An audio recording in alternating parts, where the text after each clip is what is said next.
I never thought a $200 HOA payment could destroy my entire life. But Brenda Morrison from the Lakeside Meadows Homeowners Association had other plans for me and my cottage in Traverse City, Michigan.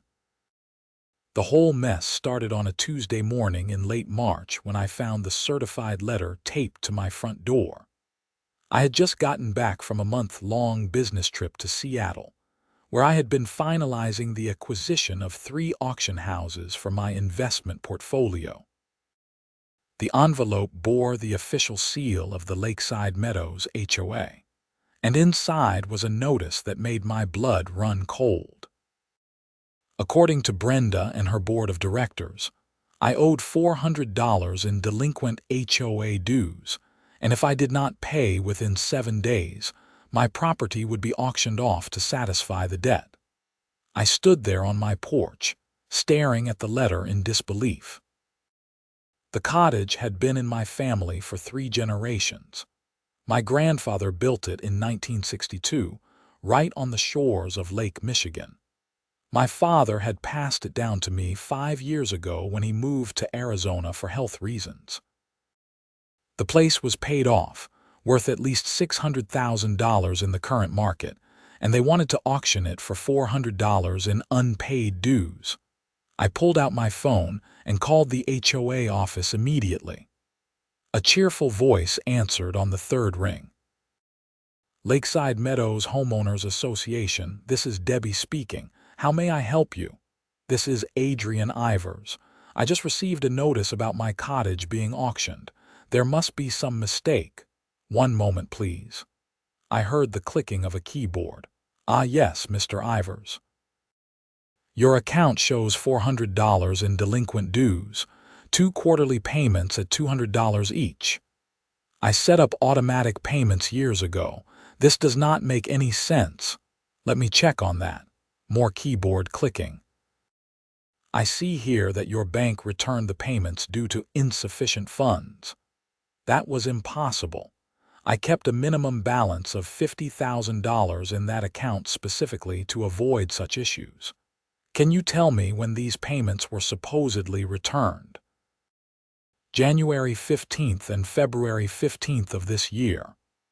I need to speak with someone about this. Can I talk to the board president?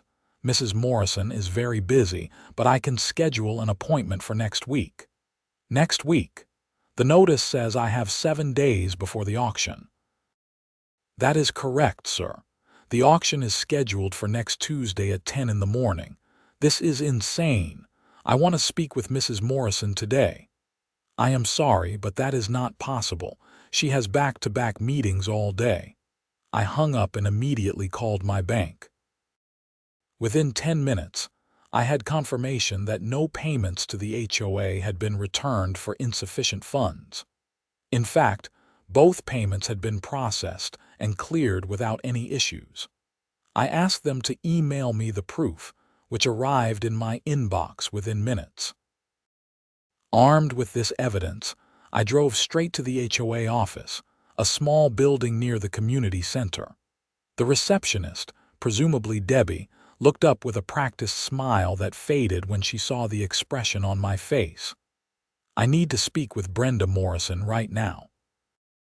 As I mentioned on the phone, she is not available. Then make her available. I have proof that your records are wrong, and I am not leaving until this gets sorted out. Debbie shifted uncomfortably in her chair. Let me see if she has a few minutes. She picked up the phone and spoke in hushed tones. After a moment, she hung up. Mrs. Morrison will see you briefly. I was led down a hallway to an office where Brenda Morrison sat behind an oversized desk. She was exactly what I expected. Mid-50s, perfectly coiffed blonde hair, designer glasses, and an expression that suggested she had just smelled something unpleasant. Mr. Ivers, I only have a few minutes. What seems to be the problem? I placed the bank statements on her desk. The problem is that your records are wrong. These payments were not returned. They were processed successfully. She barely glanced at the papers. Our accounting department shows differently. Then your accounting department made a mistake. We do not make mistakes, Mr. Ivers. Perhaps you should focus on managing your finances better instead of making accusations. I am not making accusations. I am showing you proof. She stood up, smoothing her skirt. The auction will proceed as scheduled unless you pay the outstanding balance plus late fees and administrative costs. The total amount due is now $850. $850. How did it jump from $400? Late fees compound daily. Legal fees for processing the auction. Administrative costs. It is all in the bylaws you agreed to when you purchased property in this community. I did not purchase anything. My family has owned this cottage for over 60 years. We were here before this HOA even existed. That is irrelevant. When the HOA was established in 1998, all property owners were required to join. You received notice at that time. I took a deep breath, trying to control my anger. Fine. I will pay the $850 under protest while I investigate this matter. Too late for that, I am afraid. Once the auction process has begun, it cannot be stopped. You should have been more responsible with your payments. I was responsible. You are the one who lost them. She pressed a button on her phone. Debbie, please escort Mr. Ivers out. We are done here. I wanted to argue more, but I could see it was pointless. Brenda Morrison had made up her mind. As I left the office, I noticed a flyer on the bulletin board advertising the auction. My cottage was listed along with 2 other properties. The auction would be held at Michigan Premier Auctions in downtown Traverse City. That name sparked something in my memory. Michigan Premier Auctions. I pulled out my phone and scrolled through my emails until I found what I was looking for. 3 weeks ago, my investment company had finalized the purchase of 3 auction houses in Michigan. Michigan Premier Auctions was one of them. I owned the auction house where they planned to sell my cottage. A plan started forming in my mind as I drove back home. I called my attorney, Marcus Chen, who specialized in property law. Adrian, good to hear from you. How was Seattle? Productive, but I have a situation here that needs your attention. I explained the entire scenario. Marcus listened quietly, then said, They cannot legally auction your property for $400 in HOA dues, especially if you have proof the payments were made. Michigan law requires specific procedures for HOA foreclosures, including proper notice and opportunity to cure. How much notice did they give you? 7 days. That is nowhere near enough. Michigan requires at least 60 days notice for HOA liens and foreclosures. This whole thing is legally questionable at best, fraudulent at worst. Can you look into it? Absolutely. Send me everything you have. In the meantime, do not do anything that could be construed as obstructing a legal process, even if that process is illegitimate. After hanging up with Marcus, I called the manager of Michigan Premier Auctions. His name was Robert Feldman, and he had stayed on after the acquisition to run day-to-day operations. Mr. Ivers, what can I do for you? Robert, there is an auction scheduled for next Tuesday involving HOA property foreclosures. I need you to pull the listing for 2847 Lakeshore Drive. That is your address, is it not? It is. There is a dispute about the underlying debt. I need that property removed from the auction. I understand, but we have a contract with the HOA. If we cancel now, they could sue us for breach. Let them sue. I will cover any legal costs. More importantly, I want you to cancel the entire auction. There was silence on the other end. The entire auction, but there are other properties listed. I know. Cancel all of it.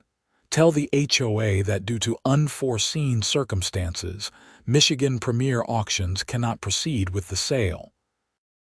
Refer them to our cancellation policy in the standard contract. They are not going to be happy about this.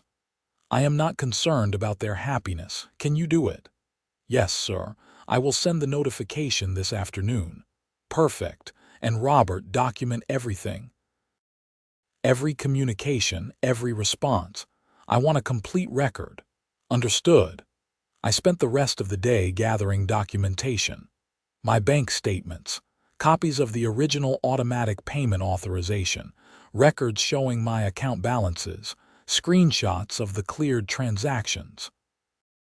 I compiled everything into a folder and sent it to Marcus. The next morning, I received an angry phone call from Brenda Morrison. "What exactly do you think you are doing?" she shrieked into the phone. "I am sorry, I do not know what you mean. The auction house canceled our sale. This has your fingerprints all over it. I am not sure why you would think that. Do not play games with me, Mr. Ivers. You are obstructing a legal process. I will have you arrested." "The process is only legal if it follows the law, Mrs. Morrison. I suggest you consult with your attorney about Michigan HOA foreclosure requirements. We have followed every requirement. You are just a deadbeat trying to avoid your responsibilities. I have bank records showing I paid those dues. Your accounting error is not my problem. Those records are fraudulent. I am reporting you to the authorities.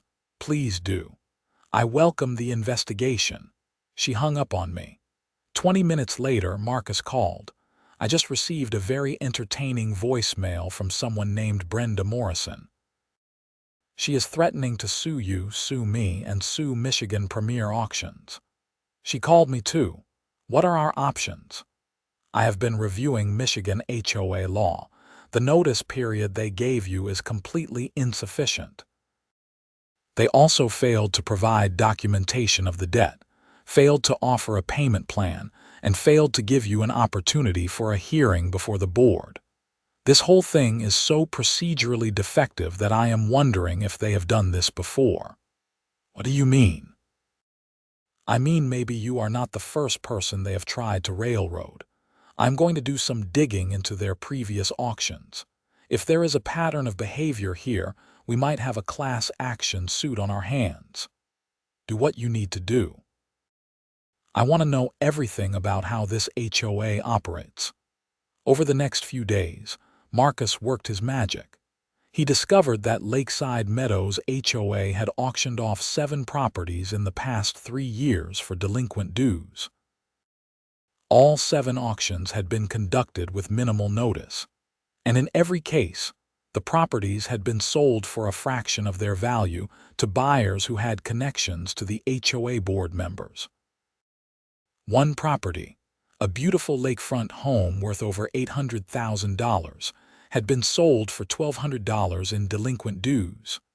The buyer was Brenda Morrison's brother-in-law. Another property had been purchased by the HOA's treasurer, Linda Kowalski, for $900. She had immediately flipped it for $400,000. This was not incompetence. This was a scheme. Marcus filed a motion in the Grand Traverse County Circuit Court to block any further collection attempts and to investigate the HOA's practices. He also sent a detailed complaint to the Michigan Attorney General's office. Meanwhile, I started receiving harassing letters from the HOA. They claimed I was trespassing on community property. They sent violation notices for imaginary infractions. My grass was too long, even though it had just been cut.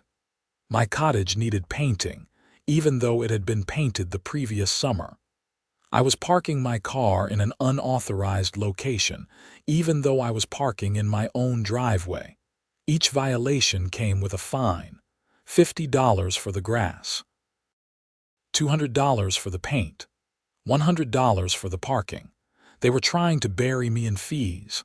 I documented everything and forwarded it all to Marcus. Then things escalated.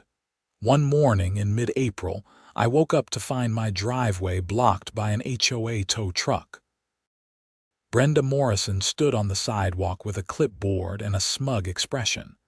"Your vehicle is being towed for repeated parking violations," she announced.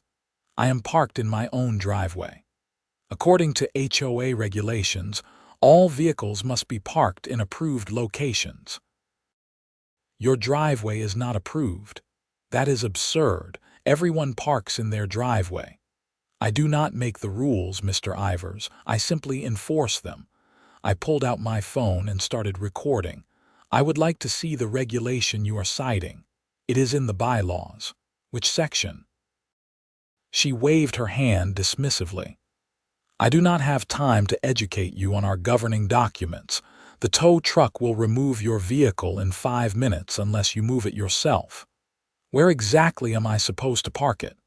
There is a community parking lot on Maple Street. That is half a mile away. That is not my problem. I called Marcus, who called the Traverse City Police Department. 2 officers arrived just as the tow truck driver was hooking up my car. The senior officer, a patient man named Officer Davis, listened to both sides of the story. He reviewed the HOA bylaws on his tablet and shook his head. Madam, there is no regulation here about driveway parking. Every home in this community has cars in the driveway. Brenda crossed her arms. The regulation was recently updated. You have documentation of that update. It was voted on at the last board meeting. And were the homeowners notified? Notice was posted on the community bulletin board. Officer Davis looked at me. Did you receive any notice about parking regulation changes? No, I did not. He turned back to Brenda. I am going to have to ask the tow truck to release this vehicle. If there is a legitimate dispute about HOA regulations, that is a civil matter that needs to be resolved in court. Brenda's face turned red. This is ridiculous. You are enabling a scofflaw who refuses to pay his dues. Madam, I am simply preventing what appears to be an illegal vehicle seizure. If you have evidence of wrongdoing, you can present it through proper legal channels. The tow truck driver, clearly uncomfortable with the situation, unhooked my car and left. Brenda stormed off to her Mercedes, yelling something about incompetent police officers. Officer Davis handed me his card. You might want to document these interactions, Mr. Ivers. This looks like harassment to me. I have been. Thank you for your help. After the police left, I sat in my car and called my father in Arizona. Adrian, how are things going with the cottage? I filled him in on everything that had happened. He was quiet for a long moment. Your grandfather would be rolling over in his grave. That cottage meant everything to him. He built every inch of it with his own hands. I know, Dad. I am not going to let them take it.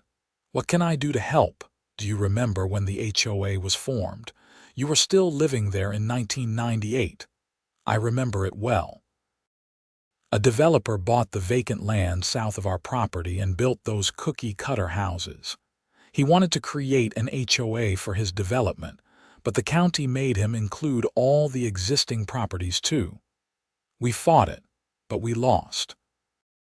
They told us it would just be for maintaining common areas and keeping property values up.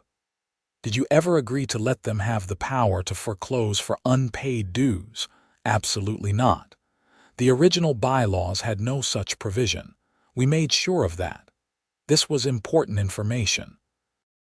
I relayed it to Marcus immediately. Marcus did some research and discovered that the HOA bylaws had been amended in 2015 to include foreclosure powers. However, the amendment had been passed without the required 75% vote of all homeowners. Only board members and a handful of their friends had voted. It was not legally binding. We now had enough evidence to file a lawsuit. Marcus drafted a comprehensive complaint alleging fraud, breach of fiduciary duty, conversion, and violations of Michigan HOA statutes. We sued Brenda Morrison personally, along with the other board members and the HOA itself. The lawsuit was filed on April 20th. The local newspaper picked up the story 2 days later. The headline read, Lakeside Meadows HOA accused of property scheme. The article detailed the questionable auctions, the connections between buyers and board members, and the insufficient notice periods. It mentioned my case specifically, and how I had been able to stop the auction because I happened to own the auction house. The story went viral in the Traverse City community. Other homeowners started coming forward with their own complaints about the HOA. Some had been fined for ridiculous violations. Others had been threatened with foreclosure. A few had actually lost their homes. Marcus started organizing a class action lawsuit. Within a week, he had 43 homeowners ready to join. Brenda Morrison went into full damage control mode. She sent a letter to all residents claiming that the lawsuit was frivolous, and that the board had always acted in the best interests of the community. She accused me of being a troublemaker who wanted to avoid my financial obligations, but the evidence against her was overwhelming. The Michigan Attorney General's office opened a formal investigation. The Grand Traverse County prosecutor also got involved. In early May, I received a settlement offer from the HOA's attorney. They would drop all claims against me if I dropped my lawsuit. I declined. This was not about me anymore. It was about holding them accountable for what they had done to other homeowners. The case moved forward. During discovery, we obtained the HOA's financial records and bank statements. What we found was shocking. Brenda Morrison had been using HOA funds as her personal piggy bank. She had charged expensive dinners to the HOA, trips to conferences in Las Vegas and Miami that she never attended. She had even used HOA money to renovate her own home, claiming it was for community improvement. The treasurer, Linda Kowalski, had been writing herself checks for consulting fees that were never approved by the full board. Over 3 years, she had embezzled nearly $80,000. The secretary, Patricia Nguyen, was the only board member who appeared to be clean, and emails suggested she had objected to many of the questionable practices, but had been outvoted. Marcus compiled all the evidence and presented it to the prosecutor. In mid-June, criminal charges were filed against Brenda Morrison and Linda Kowalski. Brenda was charged with embezzlement, fraud, and conspiracy. Linda faced similar charges. Both were arrested at their homes on a Wednesday morning. I watched the news coverage from my cottage.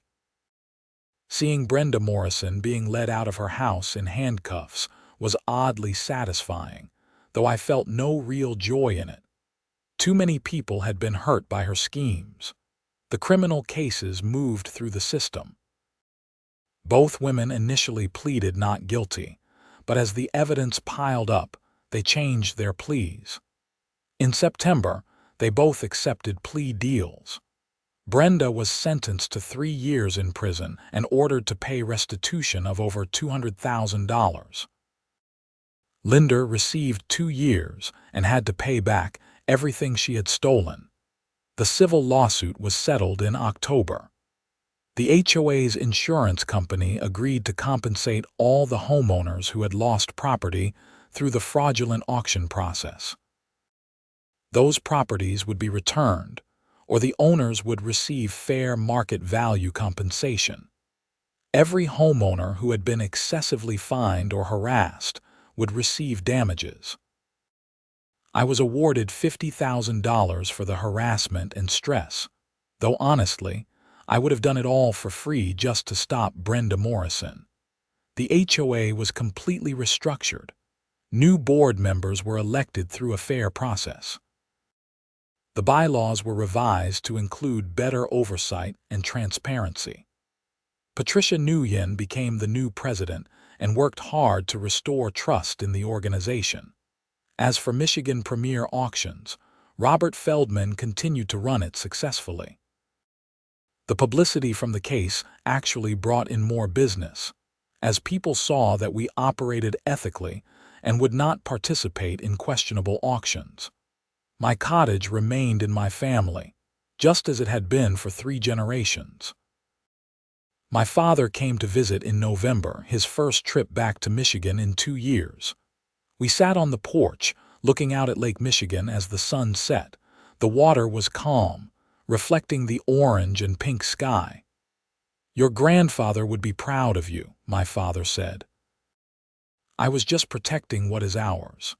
"No, you did more than that. You stood up to bullies. You helped people who could not help themselves. That cottage was worth fighting for, but so was doing the right thing." I nodded, watching the waves lap against the shore. I got lucky. If I had not owned that auction house, things might have turned out very differently. Maybe, but you still would have fought. That is who you are. The following spring, the HOA organized a community barbecue to celebrate the new leadership and try to heal the divisions that Brenda Morrison had created. Nearly every homeowner attended. People who had not spoken to each other in years were laughing and sharing stories. Patricia Nguyen approached me with a plate of food. "Adrian, I wanted to thank you personally. I knew what Brenda was doing was wrong, but I did not know how to stop it. I am glad you did. You tried to object. That took courage. Not enough courage. I should have blown the whistle sooner." "You are doing a good job now. The community is healing," she smiled. "We still have a long way to go, but we will get there." I looked around at my neighbors, people I had barely known before all this started. Now I knew their stories. I knew what they had been through. We had been bound together by our shared experience of fighting an unjust system. The cottage stood behind me, solid and permanent. My grandfather had built it to last, using the best materials and craftsmanship he could afford. He had wanted to create something that would endure for generations. He could not have known that it would nearly be stolen by a corrupt HOA president. He could not have predicted that his grandson would end up owning an auction house that would become the key to saving it. Life had a strange way of working out sometimes. I spent that summer enjoying the cottage more than I had in years. I invited friends and family to visit. I took long walks along the beach. I sat on the porch and read books, listening to the sound of the waves. The HOA sent its quarterly bill in July, $200. I paid it on time, though I reviewed the accounting carefully. The new board was transparent about how the money was spent: community maintenance, insurance, administrative costs. Everything was documented and reported. It was what an HOA was supposed to be: a tool for maintaining common areas and protecting property values, not a vehicle for personal enrichment and power trips. In August, Marcus called with an update. The last of the civil cases had been settled. Every homeowner who had been wronged had been compensated. The 7 families who had lost their homes through the fraudulent auctions had either gotten their properties back or received full market value plus damages. "We did it," Marcus said. "Justice was served. Thanks to your hard work. Thanks to you being stubborn enough to fight. Most people would have just paid the $850 and moved on. It was never about the money. I know. That is why we won." One of the homeowners who got his property back was an elderly man named George Patterson. He had built his house in 1975 and raised 3 children there. Brenda Morrison had foreclosed on it for $1,100 in unpaid dues and sold it to her cousin for $1,300. The house was worth $500,000. George came to my cottage one afternoon with a bottle of wine and tears in his eyes. "I never thought I would see my home again. My wife passed away there. All my memories are in that house." "I am glad you got it back, George. If you had not fought this, I would have lost it forever." I do not have the money or energy to fight these kinds of battles anymore. You do not have to fight alone. That is what community is supposed to mean. We sat on the porch and shared the wine. talking about the old days when Lakeside Meadows was just a handful of families living along the shore, before the developers came, before the HOA, when neighbors helped each other because it was the right thing to do. In September, I received a letter from the Michigan Attorney General's office. They wanted to use our case as an example in training materials for HOA oversight and homeowner rights. I agreed, hoping it might help prevent similar situations in other communities. The Attorney General's office also worked with the state legislature to pass new laws strengthening HOA regulations. Foreclosures would require longer notice periods. Bylaws amendments would need proper voting procedures. Financial transparency would be mandatory. Board members could be held personally liable for violations. It would not prevent all abuse, but it would make it harder for people like Brenda Morrison to exploit their positions. As fall arrived and the leaves changed colors, I found myself reflecting on everything that had happened. A year ago, I had been living my life, traveling for business, barely thinking about the cottage except as a weekend retreat. Now it felt like home again in a way it had not since I was a child. The fight to save it had reconnected me with my family history, with my community, with the values my grandfather had instilled in me. He had always said that your home was not just a building, it was part of who you are. I understood that now in a deeper way. In October, my father came back for another visit. His health had improved, and he was thinking about spending more time in Michigan again. "You know," he said as we walked along the beach, "I was thinking of asking if I could stay in the cottage for a few months next summer." "Dad, you do not have to ask. This is your home as much as it is mine. I passed it to you. I do not want to intrude. You would never be intruding. Grandpa built this place for family. That is what it should be used for." He smiled, looking out at the water. "He would have liked how you handled all this. He never backed down from a fight either. You taught me the same thing. Some lessons are worth passing down." We walked in comfortable silence, our footprints marking the sand behind us. The cottage stood on the bluff above, watching over the lake as it had for more than 60 years. By November, life had settled into a comfortable rhythm. The new HOA board was functioning well. The community was healing. Brenda Morrison and Linda Kowalski were serving their sentences. The lawsuit money had been distributed to all the victims. I continued running my investment business, though I found myself spending more time in Traverse City and less time traveling. The cottage had become my home base, my anchor. Michigan Premier Auctions was thriving under Robert's management. We had established a reputation for ethical practices and thorough due diligence. We turned down several requests to handle questionable foreclosure auctions, even though it cost us business. Some things were more important than profit. In December, the community held a holiday party at the clubhouse. It was the first time in years that most homeowners actually attended an HOA event. Patricia Nguyen gave a short speech about the past year and the work still ahead to rebuild trust and community. "We went through a difficult time," she said, "but we came out stronger. We learned that we need to pay attention to what our leaders are doing. We learned that one person standing up for what is right can make a difference. We learned that we are all in this together." Everyone applauded. Several people looked at me, and I felt uncomfortable with the attention. I had not done anything special. I had just refused to let someone steal my family's property, but I suppose that was the point. Sometimes standing up for yourself is the same as standing up for others. Sometimes protecting what is yours means protecting what belongs to the community. As the party wound down, I walked back to my cottage under a clear night sky. Stars sparkled over the lake, and a thin layer of snow covered the ground. The cottage lights glowed warm and welcoming. I thought about that morning in March when I found the foreclosure notice on my door. I had been so angry, so shocked that anyone could think they had the right to take my home. I never imagined it would lead to criminal charges, a class action lawsuit, and changes to state law. Life had a way of surprising you. A simple dispute over $200 in HOA dues had exposed a criminal enterprise and helped dozens of families.